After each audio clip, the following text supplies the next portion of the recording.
अभय दोबारा से उसके गर्दन पर झुक जाता है और जहां उसने पहले विश को किस किया था वहीं पर दोबारा से किस करने लगता है। एक तेज दर्द की वजह से विश हल्की सी आहट के साथ अपना मुंह खोलती है।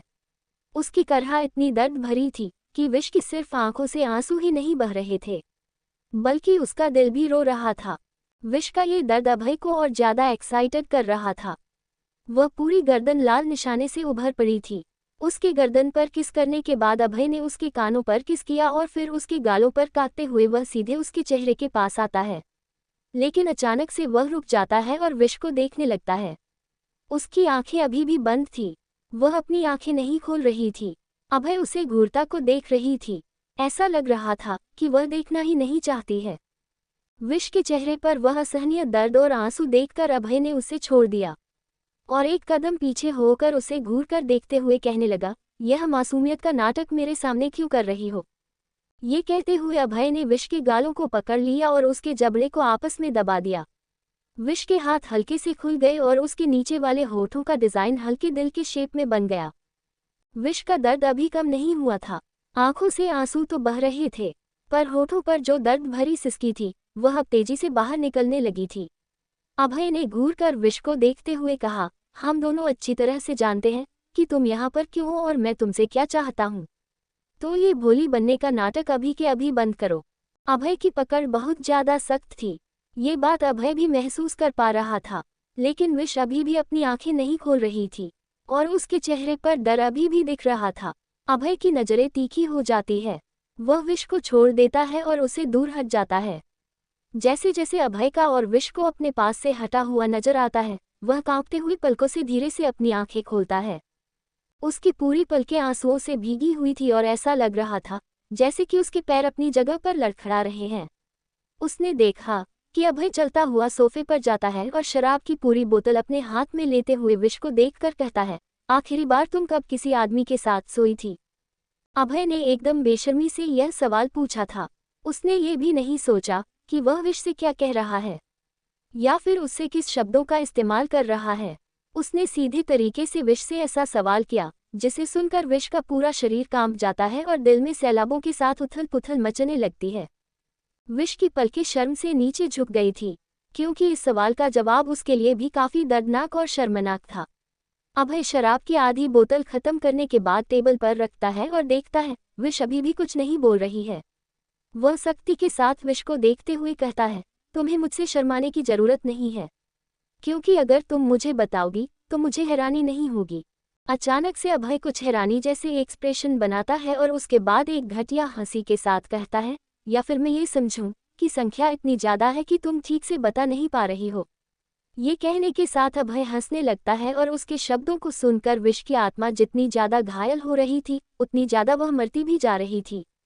अभय अपनी जगह से फिर से खड़ा होता है और इस बार तेज कदमों से विश के पास आता है। वह एक झटके से विश की कमर पर हाथ डालकर उसे अपने करीब कर लेता है। विश अचानक से कांप गई जब अचानक से ही अभय उसके सामने आकर उसे अपनी बाहों में भर लेता है। अभय ने शराब की बोतल के ढक्कन का हिस्सा विश की होठों के पास चलाते हुए उसकी आंखों में देखकर कहा, आज रात हम दोनों एक दूसरे के साथ बहुत कुछ करने वाले हैं, तो तुम्हें मुझसे ये राज छुपाने की जरूरत नहीं है। बताओ आखिरी बार कब था या फिर कितने थे। मेरी प्रेगनेंसी से पहले। आखिरकार अपनी कांपती हुई आवाज में विश ने ये शब्द कह ही दिए। अभय के शब्दों ने उसे इतनी चोट पहुंचाई थी कि आखिरकार उसने उससे बात को अभय के सामने जाहिर कर दिया जो अभय जानने के लिए इतनी देर से मचल रहा था। अभय के चेहरे पर एक डेविल और मिस्टीरियस मुस्कान आ गई। वह विश को देखकर कहने लगा, और तुम्हें लगता है कि मैं तुम्हारी इस बात पर यकीन करूंगा। अभय साफ तौर यह कहना चाहता था कि विश झूठ बोल रही है और उसे उसके झूठ पर विश्वास नहीं है। आखिर वह कैसे भूल सकती है उसे दर्द भरे समय को जब वह अपने पेट में किसी अनजाने का बच्चा लेकर कैसे नाइट क्लब से भाग गई थी। अपने बच्चों को पालने के लिए उसने क्या क्या दर्द सहे थे और किस तरीके का संघर्ष किया था। अपनी जिंदगी को कितनी बार उसने खतरे में डाला था और कितने लोगों की वासनाओं भरी नजरों से बचते हुए वह अपने बच्चे की परवरिश कर रही है। आखिरकार उसे अपनी आत्मा का सौदा करना भी पड़ा तो सिर्फ अपने बच्चों की जिंदगी के लिए। अभय घटिया मुस्कान के साथ विश से कहने लगा, तुम्हें मुझसे झूठ कहने की जरूरत नहीं है। चलो अब सच बताओ मिस विशाखा, मैं सच में तुम्हारी बात का बुरा नहीं मानूंगा। बताओ मुझे आखिर सच क्या है। अभय ये कहता हुआ विश के कंधे पर झुक जाता है और उसके श्रग को उसके कंधे से खिसका कर उसके कंधे को चूमने लगता है। विश की आंखें एक बार फिर से बंद हो जाती है और अभय के हाथ उसके नाइट गाउन की गांठ को खोल रहे थे। उसकी धड़कनें तेजी से बढ़ रही थी और विश की धड़कनें तो बेतहाशा दौड़ रही थी। विश का श्रग उसके ऊपर से हट जाता है और सिर्फ वह उस ट्रांसपेरेंट नाइट गाउन में ही अभय के सामने खड़ी थी। अभय ने विश की सीने पर अपनी नज़र गड़ाए हुए कहा, क्योंकि मैं ये तो बिल्कुल नहीं मान सकता हूँ कि पिछले 5 सालों से तुम्हें कभी किसी मर्द ने छुआ तक नहीं है। ग्लानि और अपमान से विश का पूरा चेहरा कांप रहा था। उसकी हिम्मत नहीं थी अब वह कुछ बोल सके। अभय के इल्जाम या फिर उसके सवाल अब उसे किसी भी चीज से फर्क नहीं पड़ रहा था। उसने खुद को पूरी तरह से पत्थर बना लिया था। अभय धीरे से विश के नाइट ड्रेस की डोरी को अपने हाथ में पकड़ता है और धीरे धीरे उसे खींचते हुए कहता है, फिक्र मत करो मिस विशाखा, आज रात में गुजरे हुए 5 सालों की कमी पूरी कर दूंगा। अभय के हाथ विश के नाइट सूट की डोरी को कंधे से खोल रहे थे और विश ने अपनी आंखें कस के बंद कर रखी थी। उसने अपना चेहरा नीचे झुका रखा था क्योंकि उसकी हिम्मत नहीं हो रही थी कि वह अभय को देख सके। उसकी नाइट ड्रेस की डोरी का पहला गांठ खुल चुका था और इसी के साथ विश के हाथों की मुठियां कस गई थी। लेकिन अगले ही पल उसने महसूस किया कि अभय के हाथ अपनी जगह पर रुक गए हैं। पर उसने फिर भी अपनी आंखें नहीं खोली क्योंकि वह अभय की करीबी को महसूस कर सकती थी। उसकी सांसें विश के चेहरे पर गिर रही थी। मुझे लगता है कि तुम इस वक्त इसके लिए तैयार नहीं हो। अभय के शब्द विश के कानों में पड़ते हैं, पर उसने अभय को पलट कर नहीं देखा। लेकिन उसे महसूस हुआ कि अभय ये कहने के बाद अपने कदम पीछे ले लेता है। विश उसकी करीबी खुद से दूर जाता हुआ महसूस कर पा रही थी। उसकी आंखें अभी भी बंद थी और अभय ने अपने कदम पीछे लेते हुए विश को देखकर कहना शुरू किया, अगर तुम ऐसा नहीं चाहती हो तो फिर मैं तुम्हें हाथ लगा के खुद को किसी रेपिस्ट की तरह तुम्हारे सामने नहीं आना चाहता हूँ। और अगले ही पल उसने विश के कानों के पास झुकते हुए सर्द और ठंडे लहजे के साथ अपनी सख्त आवाज में कहा, मैं तुम्हें तब तक नहीं छूऊंगा जब तक तुम खुद नहीं चाहोगी मिस विशाखा। अभय के शब्दों ने विश के रीढ़ की हड्डी में सिहरन पैदा करती थी क्योंकि वह जानती थी कि अभय इतनी आसानी से तो उसे छोड़ने वाला नहीं है। और अभय भी यह बात अच्छी तरह से जानता था कि विश अपनी मर्जी से कभी भी उसे समर्पण नहीं करेगी। तो फिर इस तरीके की सौदेबाजी का अब क्या मतलब था? अभय क्यों खुद को रोक रहा था? क्या चल रहा था उसके दिमाग में? तभी विश को अपने कानों में उसकी खतरनाक हंसी सुनाई देती है और वह हंसते हुए खतरनाक अंदाज के साथ धीरे धीरे उसके कानों में कहता है, और एक बात मैं तुम्हें याद दिला देना चाहता हूँ मिस विशाखा। इसके आगे अभय ने कुछ नहीं कहा और विश उसके आगे के शब्दों का इंतजार करने लगी। अभय ने एक नज़र विश की बंद पलकों को देखा और उसके बाद उसके कानों में अपनी गर्म सांसों के साथ कहता है, तुम कॉन्ट्रैक्ट पेपर पर साइन कर चुकी हो और अगर तुमने अपना वादा पूरा नहीं किया तो मुझे ऐसा लगता है कि मैं अपना वादा भूल जाऊंगा। विश की आंखें खुल गई और वह उसकी आंखों में देखने लगी। उसकी आंखों में क्रूरता और पागलपन दोनों नजर आ रहा था। उसके शब्दों का क्या मतलब है? अपनी शैतानी मुस्कान के साथ अभय कहता है, आप जा सकती है मिस विशाखा। मुझे लगता है कि आज की रात तुम्हारा काम यहीं पर पूरा होता है। अभय ने विश की आंखों में देखकर यह कहा और अगले ही पल वह जाने के लिए मुड़ जाता है। लेकिन इससे पहले कि वह आगे बढ़ पाता विश ने उसकी कलाई पकड़ ली, ठीक वैसे ही जैसे उसने उम्मीद की थी। उसने उसे पलट दिया और उसने महसूस किया कि विश आगे बढ़कर अभय के होठों से अपने होठों को मिला देती है। अभय का हाथ विश की पीठ पर चला जाता है और वह उसकी पीठ को सहारा देकर उसकी किस को और ज्यादा डिप तरीके से करने लगता है। बहुत देर तक एक दूसरे की सांसों जब तक थम न जाए तब तक एक दूसरे को किस करने के बाद वह दोनों हांफते हुए एक दूसरे से अलग होते हैं और विश जोरों से सांस लेते हुए अभय से कहती है, मैं तैयार हूँ। अभय की शराब की बोतल फर्श पर टूटकर चकनाचूर हो गई थी और कई टुकड़ों में पूरे फर्श पर बिखर गई थी। अभय ने अपना दूसरा हाथ विश की गर्दन पर रखा और उसके चेहरे को खींचकर पीछे कर दिया। उसने विश के गले को किस करना शुरू किया। विश उस किस को महसूस कर रही थी और वह और ज्यादा तड़प रही थी। लेकिन उसे पता था उसके पास लौटने का कोई रास्ता नहीं है। अपने आप को अंदर ही अंदर बर्दाश्त करते हुए अपने शरीर का पूर्ण समर्पण उसके सामने कर रही थी। अभय की हरकतें हर बढ़ते पल के साथ बढ़ रही थी। विश उसके पागलपन को महसूस कर रही थी। ऐसा लग रहा था जैसे कि आज की रात बहुत ज्यादा लंबी होने वाली है। एक बार फिर से विश की होठों को किस करने के लिए अभय ने उसके होठों को अपने होठों के कब्जे में ले लिया और वह उस स्वाद को पूरी तरह से निगल रहा था। उसके इस तरीके के व्यवहार से विश की रीढ़ की हड्डियों में सिहरन दौड़ गई। उसने अपना सर झुका लिया था ताकि उसे थोड़ी सी राहत मिल सके, लेकिन अभय ने उसे राहत न देने का फैसला किया था। वह दोबारा से उसके कंधे को पकड़कर अपने करीब लाता है और एक बार फिर से उसके होठों पर हमला कर देता है। विश की हालत किससे ही बहुत ज्यादा खराब हो रही थी। उसकी गर्दन, क्लीवेज, गले, कान और होंठ बुरी तरह से जलन कर रहे थे। अचानक से विश ने महसूस किया कि अभय उससे दूर जा रहा है। उसने विश के होठों को छोड़ दिया।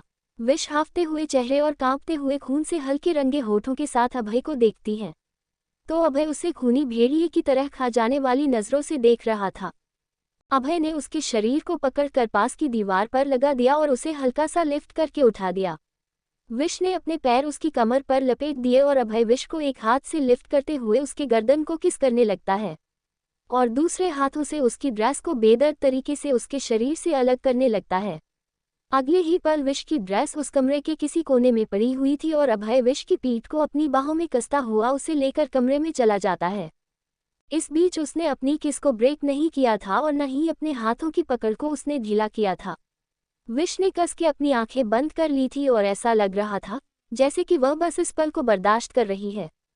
कमरे में जाने के बाद अभय ने विश को बेड पर पटक दिया और उसकी पूरी बॉडी को स्कैन करने लगा। उसने धीरे धीरे से अपने कपड़े उतारने शुरू किए। विश ने अपना चेहरा दूसरी तरफ कर लिया था, लेकिन अभय के चेहरे पर जो मक्कारी भरी मुस्कान थी वह विश के इस रवैया से बदलने वाली नहीं थी। विश खुद को इन सब के लिए तैयार कर रही थी, क्योंकि यह सब उसके साथ पहली बार हो रहा था। हाँ, ये पहली बार नहीं था, ऐसा पहले भी हो चुका है, लेकिन तब विश नशे में थी। उसे नहीं पता उसके साथ क्या हो रहा था या फिर किसने उसके साथ क्या किया है, लेकिन आज जो कुछ भी हो रहा है उसके पूरे होश में होवास में हो रहा है और वह इसके लिए खुद ही राजी हुई है। उसे पता था कि उसका शरीर आज एक पापी के हाथों बर्बाद होने वाला है। उसने अपनी आत्मा का सौदा एक डेमन के साथ किया है। उसकी आंखों में हल्की सी नमी उतर आई थी। अभय जब विश के ऊपर आता है तो उसकी आंखों के किनारे से बहते हुए आंसुओं को देखता है। उसने आगे बढ़कर अपने होठों को विश के आंसुओं पर रख दिया और उसकी आंखें कस के बंद हो जाती है। अभय के होठ विश के होठों से मिल जाते हैं। विश ने खुद को अभय के हवाले कर दिया था और वह उसकी हरकतों को बर्दाश्त कर रही थी। उसका दर्द, वह तड़प, वह पागलपन, विश सब कुछ बर्दाश्त कर रही थी। दिल जोरों से धड़क रहा था, मुंह से सिर्फ गर्म हवाएं निकल रही थी और आंखों के किनारे से आंसू निकल रहे थे। अभय को उस पर महसूस करते हुए विश सिर्फ अपने हाथों को बेडशीट पर कसे हुई थी। लगभग यह आधी रात से भी ज्यादा का समय था, लेकिन अभय अभी भी विश के ऊपर ही था। विश की सांस बहुत ज्यादा धीमी चल रही थी और उसके मुंह से सिर्फ गर्म हवा का झोंका ही बाहर निकल रहा था। अभय और विश पूरे पसीने से दरबतर हो रखे थे।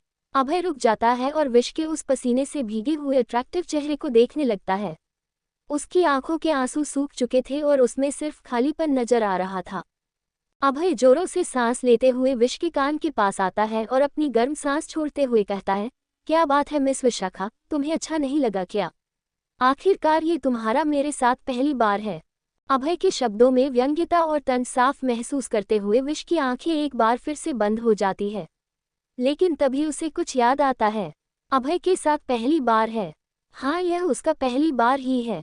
इससे पहले जो हुआ था वह बेहोशी की हालत में था और उस रात का परिणाम ट्विंकल है, लेकिन अभय के साथ तो ये पहली बार है ना, और वह भी एक कॉन्ट्रैक्ट के बदले।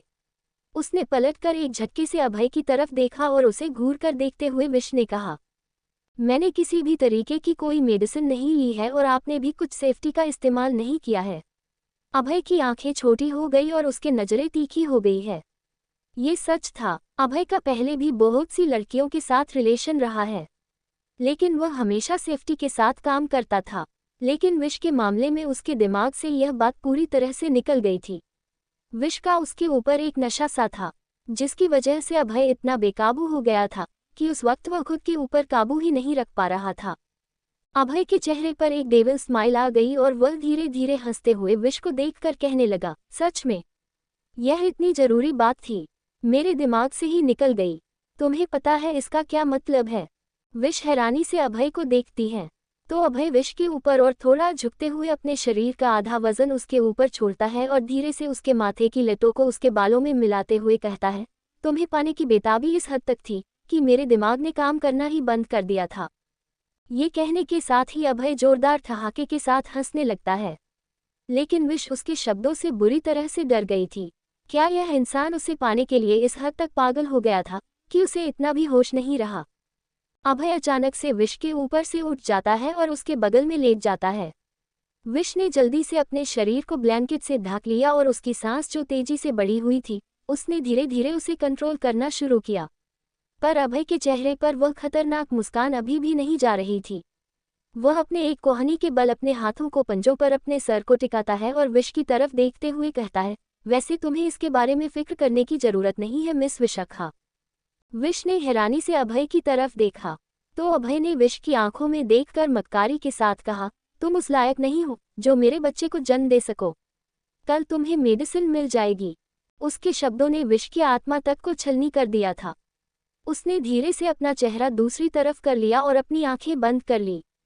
यह उसके चरित्र पर एक लांछन की तरह था। उसने जिंदगी में बहुत कुछ बर्दाश्त किया था, लेकिन खुद को बेदाग रखने के लिए उसने हर एक मुमकिन कोशिश की थी। पर जब उसके दामन पर दाग लगा तो उसे भी उसने तोहफे के रूप में लिया। ट्विंकल उसके लिए कोई पाप नहीं थी, वह तो कुदरत का दिया हुआ एक ऐसा अनमोल तोहफा थी जो विश को बरसों की मन्नत के बाद भी नहीं मिलता। दुनिया वालों के लिए शायद जायज नाजायज चीज़ मायने रखती होगी, लेकिन एक माँ से कभी पूछ कर देखो, उसके लिए तो उसका औलाद हमेशा से ही उसका सबसे बड़ा उपहार रहा है। वह ये सब सोच ही रही थी कि अभय एक बार फिर से उसके ऊपर आ जाता है और इस बार बिना किसी वार्निंग के विश के साथ संबंध बनाने लगता है। विश तैयार नहीं थी और न ही वह इसके बारे में कुछ सोच रही थी। अचानक से अभय की हमले से वह चीख पड़ती है और उस कमरे में उसकी दर्द भरी चीख गूंजने लगती है। सुबह की पहली किरण के साथ अभय विश को अपनी बाहों में लेकर पड़ा हुआ था। विश की हालत बहुत ज्यादा खराब हो गई थी। उसका पूरा चेहरा लाल हो गया था और शरीर भी लाल हो चुका था। आंसू उसकी आंखों में नहीं थे, लेकिन वह खालीपन महसूस हो रहा था। विश अभय के सीने सर रखकर लेटी हुई थी। अभय के एक हाथ में जलती हुई सिगरेट थी और दूसरे हाथ से उसने विश को अपने सीने से लगा रखा था। वह दोनों एक ब्लैंकेट के अंदर ढके हुए थे, लेकिन अभय की नज़रें भी सीलिंग पर कुछ तलाश करने की कोशिश कर रही थी। तभी पास में रखा हुआ उसका फ़ोन बजता है। अभय ने सिगरेट को एस्ट्रे में रखा और फ़ोन उठाने के लिए अपना हाथ आगे बढ़ाया, लेकिन फ़ोन रिसीव होने के साथ स्पीकर पर चला जाता है। अभय, आप रात में घर नहीं आए, मैं आपका इंतजार कर रही थी। सामने से आर्या की आवाज़ आती है और उसकी आवाज़ को सुनकर अभय ने फ़ोन की स्क्रीन की तरफ देखा तो विशाखा को याद आ जाता है कि वह जिस इंसान के साथ संबंध बना रही है वह पहले से शादीशुदा है। आर्या का जैसे ही फ़ोन आता है अभय उससे बात करने लगता है और उन दोनों की बातें सुनकर विश अपने आप को एक दोषित और अपमानित सिचुएशन में पाती है। उसने कस के अपनी आंखें बंद कर ली और अपनी मुट्ठियों को कस लिया। इस समय वह किसी के पति के साथ बिस्तर पर थी। अरे, मुझे कुछ काम से बाहर जाना पड़ गया है, इस वजह से मैं घर नहीं आ पाया। सॉरी, इम्पोर्टेंट काम था, तुम्हें बताना भूल गया था। तुम फिक्र मत करो, मैं ठीक हूँ। जैसे ही मेरा काम खत्म होगा मैं घर आकर तुमसे बात करूँगा। आर्या ठीक है बोलती है तो अभय फ़ोन रख देता है। उसके फ़ोन रखने के बाद अभय सीधे विश के पास आता है और उसकी कमर पर हाथ डालकर उसे अपने करीब कर लेता है।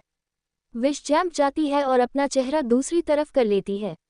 अभय के चेहरे पर डेविल स्माइल थी और उसने विश के चेहरे पर झुककर देखते हुए कहा, एक बात याद रखना, तुम मेरी प्रॉपर्टी हो और मैं तुम्हारा मालिक। कल की रात तुम्हारे साथ बहुत दिलचस्प गुजरी है, वो रात अभी खत्म नहीं हुई है। वॉशरूम, क्या मैं 2 मिनट के लिए वॉशरूम जा सकती हूँ? विश अभय को देखकर घबराई हुई जबान में कहती है तो अभय ने उसके कमर से हाथ हटा दिए और उसे वॉशरूम की तरफ इशारा करते हुए हाँ में सर हिलाया। विश ब्लैंकेट से खुद को कवर करती है और जल्दी से वॉशरूम की तरफ भाग जाती है। वॉशरूम में जाकर वह रोना चाहती थी, लेकिन डेमन बाहर ही बैठा था, इसीलिए उसने अपने आंसुओं को जब्त कर लिया। उसे नहीं पता था कि और कितने दर्द हैं जो उसे मिलने वाले हैं। ये तो बस अभी तक शुरुआत है। थोड़ी देर बाद फ्रेश होकर जब विश वापस कमरे में आती है तो वह हैरान हो जाती है। अभय उस कमरे में बेड पर नजर नहीं आता है। वह जल्दी से उस ब्लैंकेट को अपने सीने पर संभालते हुए आगे बढ़ती है कि तभी उसे अपने कमर पर अभय के हाथ महसूस होते हैं। अभय ने उसे पीछे से कमर से पकड़कर अपनी बाहों में भर लिया था और अपने होठों को उसकी गर्दन पर चला रहा था। विश अपने आप से इतनी ज्यादा नफरत करने लगी थी कि उसकी हिम्मत ही नहीं हो रही थी कि वह अभय की तरफ नजरें उठाकर भी देख सके। उसका पूरा दिल, दिमाग और हथेलियां सुन्न हो गई थी। जब जब उसे यह याद आता कि वह किसी शादीशुदा आदमी के साथ है, तब तक एक दोस्त उसे अपने मन में महसूस होता। एक बात है जो मैं तुमसे शेयर करना चाहता हूँ, अभय ने अपने होठों को उसके कानों के आसपास चलाते हुए कहा और अपनी गर्म सांसें उसके कानों में छोड़ रहा था। अभय की होंठ विश के कानों के लॉब पर चल रही थी और वह धीरे धीरे उस पर अपने होठों से सलाइवा को विश के कानों में लगा रहा था। मैं अपनी जिंदगी में बहुत सी लड़कियों से मिल चुका हूँ, लेकिन तुम उन सब में से सबसे अलग हो मिस विशाखा। और यह कहने के साथ ही अभय उसके कानों में अपने दांत लगा देता है। विश की आंखें कस के बंद हो जाती है। बहुत हिम्मत से अपने गर्दन को थोड़ा सा टेढ़ा किया और फिर धीरे से अभय को देखकर कहने लगी, और मैं चाहती हूँ कि मैं आपके बारे में मैं भी यही कह सकूं सर। विश ने उसे देखते हुए कहा। तो अचानक से उसके चेहरे के एक्सप्रेशन बदल जाते हैं। वह जल्दी से विश को घुमाता है और अपनी बाहों में लेकर उसकी आंखों में देखते हुए कहता है, सच में मिस विशाखा। उसकी आवाज में एक कर्कश थी और शब्दों में एक सख्ती। विश उसकी इन आंखों से डर गई थी। उसने बहुत हिम्मत से अभय की आंखों में देखा, तो अभय उसे देखकर कहता है, लेकिन जब मैं तुम्हारे साथ बेड पर था तब तुम्हारी एक्सप्रेशन कुछ और बता रहे थे। ऐसा लग रहा था जैसे कि तुम मुझे एक्सेप्ट नहीं कर रही हो। बाकी आदमियों के साथ भी इसी तरीके से पेश आती थी। विश अपना चेहरा निराशा से नीचे कर लेती है। यह इंसान फिर से एक बार विश के अतीत को सामने लाकर उसे चोट पहुंचा रहा है। वह उसकी आत्मा को ठेस पहुंचा रहा है और उसकी हिम्मत को तोड़ रहा है। वह बहुत हिम्मत कर अभय के साथ यहाँ खड़ी थी और बस वही जानती थी कि उसने अपने आप को कितनी मुश्किलों से यह करने के लिए मनाया था। अचानक से अभय ने विश की कमर को छोड़ दिया और उससे दूर हो गया। विश हैरान हो जाती है। अभय की कमर पर एक टॉवल बंधा हुआ था और वह सीधे जाकर सोफे पर बैठ जाता है। उसने बैठने के साथ ही ड्रिंक बनाना शुरू किया और बोरियत के साथ विश को देखकर कहने लगा, तुमने मेरा मूड खराब कर दिया है। तुम्हें पता है, ऐसे टाइम पर कोई मेरा मूड खराब करता है ना, तो मुझे बहुत गुस्सा आता है। लेकिन तुम पर तो गुस्सा भी नहीं हो सकता हूँ। अभी तो तुम्हारे साथ बहुत कुछ करना है। सॉरी सर, मैं आपके लिए क्या कर सकती हूँ। विश अपना चेहरा नीचे झुकाया और अभय के सामने कहने लगी। तो अभय ड्रिंक का गिलास हाथ में लेते हुए कहता है, मेरे लिए कुछ बना कर लाओ, मुझे भूख लग रही है। आपको क्या खाना है सर? विश हकलाते हुए कहने लगती है। तो अभय बेशर्मों से अपनी आंखों से विश को पूरी तरह से घूरता है और अपने जीभ को होठों पर चलाते हुए कहता है, कुछ मीठा, कुछ गरम, कुछ रसीला, तो जाओ और मेरे लिए बना कर लाओ। विश घबराते हुए हाँ में सर हिलाती है। पेट हाउस में अंदर आते वक्त उसने किचन एरिया देखा था, इसलिए वह जल्दी से बेड के पास जाती है और अपने कपड़े उठाती है। लेकिन तभी उसे अभय की आवाज़ सुनाई देती है, क्या मैंने तुम्हें कपड़े पहनने के लिए कहा है? वह हैरानी से उसे देखने लगती है। तो अभय उसकी आंखों में देखते हुए ड्रिंक पीता है और फिर उसे देखकर कहता है, तुम्हें मेरे लिए खाना इसी पेंट हाउस के अंदर बनाना है ना कि बाहर जाना है। तुम्हें कपड़े पहनने की ज़रूरत नहीं है, क्योंकि फिर मुझे ही इन्हें उतारना होगा और उसमें टाइम वेस्ट होगा। अभय की बात सुनकर विश का चेहरा शर्म से लाल हो गया था। उसने अपनी पलकें झुका ली, क्योंकि उस आदमी के साथ वह नजरें मिलाकर बात नहीं कर सकती थी। क्या ही बात करेगी वह इस इंसान से, जो उसे इंसान ही नहीं समझता है। वह हर बार जब भी उसकी तरफ देखती है तो उसे महसूस होता है कि वह उसके हाथों की कठपुतली है। विश हिलती है और अपने कदम बाहर रसोई की तरफ बढ़ा लेती है, पर इससे पहले कि वह दरवाजे तक पहुंच पाती उसे महसूस होता है कि उसके शरीर पर कुछ आ गया है। उसने हैरानी से पलटकर पीछे देखा। अभय उसके करीब खड़ा था और उसने विश के बाजू पर रखे हुए एक वाइट कलर की चादर को सामने की तरफ किया और सामने की तरफ एक नोट बांधते हुए कहा, अगर तुम चाहो तो इसे पहनकर काम कर सकती हो मिस विशाखा। विश हैरानी से अभय को देखते रह जाती है। अभय ने उसकी आंखों में देखा और बेशर्मी के साथ कहा, वैसे तुम चाहो तो इसके बिना भी काम कर सकती हो। तुम्हें ऐसे काम करता हुआ देख मुझे ज़्यादा खुशी होगी। लेकिन विश ने जल्दी से उसे चादर के कोनों को अपने हाथों में भर लिया और अपना चेहरा दूसरी तरफ कर लिया, क्योंकि वह अभय की इस बेशर्मी का सामना नहीं करना चाहती थी।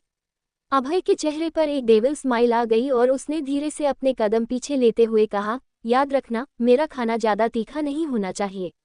वह क्या है ना, मेरी जुबान को तीखी से ज़्यादा मीठा पसंद है। विश हल्का सा चेहरा हाँ में हिलाती है और अगले ही पल उस ब्लैंकेट को अच्छी तरीके से अपने हाथों में भरते हुए वह उस कमरे से बाहर चली जाती है। उसके जाने के बाद अभय के चेहरे एक घमंड भरी मुस्कान थी। वह बिस्तर के पास आता है और उन बिस्तर पर पड़ी हुई सिलवटों को देखकर और ज्यादा बेशर्मों की तरह मुस्कुराने लगता है। यह उसकी जीत की मुस्कान थी। आखिरकार उसने विश के अस्तित्व पर अपना दावा कर ही लिया था। कमरे से निकलने के बाद विश किचन की तरफ जाती है। वह काउंटर के पास पहुंचकर चादर में छुपा हुआ अपना फोन निकालती है। उसने कमरे में निकलने से पहले ही अपना फोन अपने हाथों में छुपा लिया था और जब अभय ने उसके शरीर पर चादर डाली तो उसे जल्दी से चादर के अंदर अपने फोन को छुपा लिया, क्योंकि उसे ट्विंकल की फिक्र थी और यहाँ आने के बाद उसने एक भी बार ट्विंकल से बात नहीं की थी। इसीलिए वह बस एक मौका ढूंढ रही थी ट्विंकल से बात करने का। उसे वह मौका अभय ने खुद दिया, कमरे से बाहर भेजकर। काउंटर के पास पहुंचकर विश ने जल्दी से फोन निकाला और उसमें से जल्दी से उसने जिया के नंबर पर कॉल कर दिया। जैसे ही जिया ने फोन उठाया, विश उससे धीमे से फुसफुसाती हुई आवाज में कहती है, जिया। सामने से जिया ने परेशानी भरे स्वर में विश से कहा, विश तुम कहाँ हो और तुम ठीक तो हो ना? तुम्हें पता है हमें तुम्हारी कितनी फिक्र हो रही थी। मैं तुम्हें फोन करना चाहती थी, लेकिन तुमने कहा था मैं सामने से तुम्हें फोन ना करूं, इसलिए मैं तुम्हारे फोन का इंतजार कर रही थी। विश ने एक नज़र दरवाजे की तरफ देखा और फिर जल्दी से फोन पर जिया से कहने लगी, जिया मैं ठीक हूँ। तुम मुझे ये बताओ, क्या तुम और ट्विंकल ठीक हो? वहाँ सब ठीक तो है ना? जिया जल्दी से कहती है, हाँ यहाँ सब कुछ ठीक है।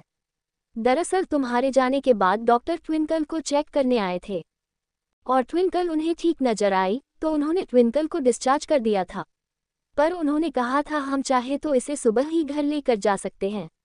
लेकिन मुझे बहुत घबराहट हो रही थी और तुम्हारी फिक्र भी हो रही थी, इसीलिए मैं ट्विंकल को रात में ही अपने साथ घर लेकर आ गई हूँ। ट्विंकल और मैं इस वक्त घर पर हैं। विश तुम्हें ट्विंकल की फिक्र करने की जरूरत नहीं है। तुम बस ये बताओ तुम ठीक हो ना? तुम्हारे साथ तो कुछ नहीं हुआ है ना?